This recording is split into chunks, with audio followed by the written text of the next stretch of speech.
ہجرت کا ایک درس یہ بھی ہے کہ انسان ہرگز مایوس نہ ہو، مایوسی کو اپنی زندگی سے ہٹا دیں، مایوسی کو اپنی ڈکشنری سے نکال دیں، امید کی کرن ہمیشہ روشن رکھیں، حوصلہ رکھیں، راستے ڈھونڈتے رہیں، راستے تلاش کرتے رہیں، آگے بڑھتے رہیں، نہ کہ مایوس ہو کر اپنے مشن کو، اپنی ذمہ داری کو، اپنے کام کو روک دیں۔ نہ ہو نومیدی زوال علم و عرفاں ہے، نہ ہو نومیدی زوال علم و عرفاں ہے، امید مرد مومن ہے خدا کے رازدانوں میں۔ مایوسی کفر ہے۔ جیسا کہ آپ صلی اللہ علیہ وسلم مکے میں ایک طویل مدت تک رہے، لوگوں کو اسلام کی دعوت دیتے رہے، ایک اللہ کی طرف بلاتے رہے، نتیجہ کیا نکلا؟ نتیجہ یہ تھا کہ صرف چند افراد ہی ایمان لائے تھے۔ رزلٹ یہ تھا گنے چنے چند اشخاص آپ کی اتباع کرتے تھے۔ ان چند لوگوں کی زندگیاں بھی کیسی، اللہ اکبر، ظلم و ستم کے پہاڑ ان پر توڑے جاتے تھے، قسم قسم کے عذاب، قسم قسم کے تکلیف میں ان کو مبتلا کیا جاتا تھا، آرام و راحت کی سانس لینے نہیں دے رہے تھے۔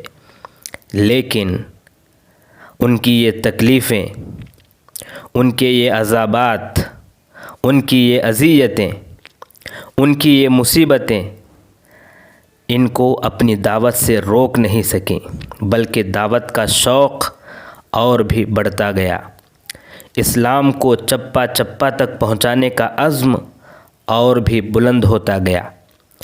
آپ نا امید نہ ہوئے، راستے ڈھونڈتے رہے، اسی دوران طائف بھی جا کر آئے، ایک ایسی سرزمین کی تلاش میں جہاں دعوت اللہ کا کام آرام سے جاری و ساری رہے، لیکن وہاں آپ کو اور بھی تکلیفوں کا، مصیبتوں کا سامنا کرنا پڑا۔ لوگوں نے آپ کو وہاں پر پتھروں سے مارا، کئی قسم کے زخم دیے، آپ کا جسم لہو سے تر ہو گیا۔ جس مقصد کے لیے وہاں گئے تھے وہ مقصد بھی پورا نہ ہوا، نہ وہ لوگ اسلام کی دعوت قبول کیے، نہ ہی ان لوگوں نے آپ کی اس دعوت کی تعظیم کی، آپ کی باتوں کو انہوں نے عزت نہیں دی۔ اللہ اکبر، لیکن دعوت کو چھوڑے نہیں۔ حج کے موسم میں جو لوگ دور دور سے وہاں آتے تھے ان کے سامنے اسلام کی بات رکھنے لگے، جو قبائل آتے تھے ان کے روبرو قرآن کا پیغام دینے لگے۔ ابو داؤد کی روایت ہے، آپ کہتے تھے الا رجل يحملني الى قومه فإن قريشا قد منعوني ان ابلغ کلام ربی۔ قریش کے لوگوں نے دعوت کا کام کرنے سے منع کر دیا، اسلام کے پیغام کو پہنچانے سے منع کر دیا، تم میں سے کوئی مجھے اپنے گاؤں لے جائے، وہاں اسلام کے پیغام کو پہنچائیں گے، اسلام کی دعوت کو لوگوں کے سامنے بتائیں گے۔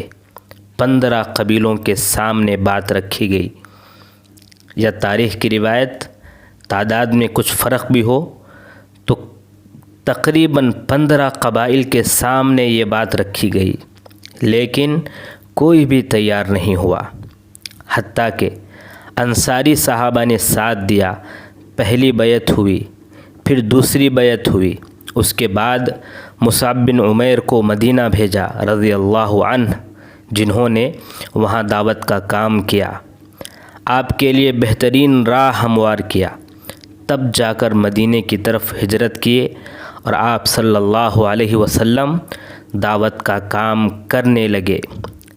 دیکھتے دیکھتے اسلام دور دور تک پھیلا، اسلام کا پیغام سب کے دلوں میں اترا، قرآن کی عظمت سب کے دلوں میں سماتا گیا۔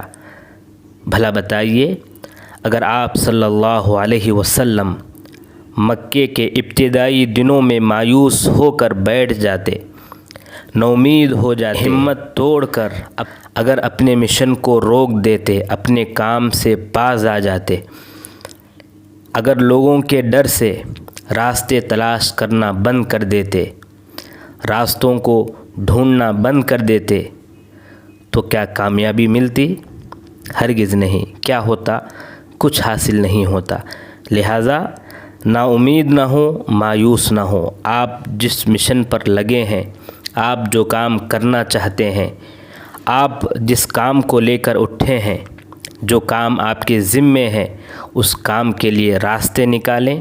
راستے اگر ہموار نہیں ہیں تو ان کو ہموار کریں، راستے ڈھونڈیں، تلاش کریں، آپ کو راستہ ضرور ملے گا۔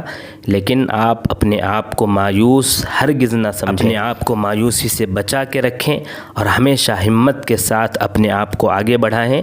انشاءاللہ اللہ تبارک و تعالیٰ آپ کے اس کام میں، اس مشن میں، اس ذمہ داری میں ساتھ دے گا اور آپ کامیابی کے منزل کو ضرور حاصل کریں گے۔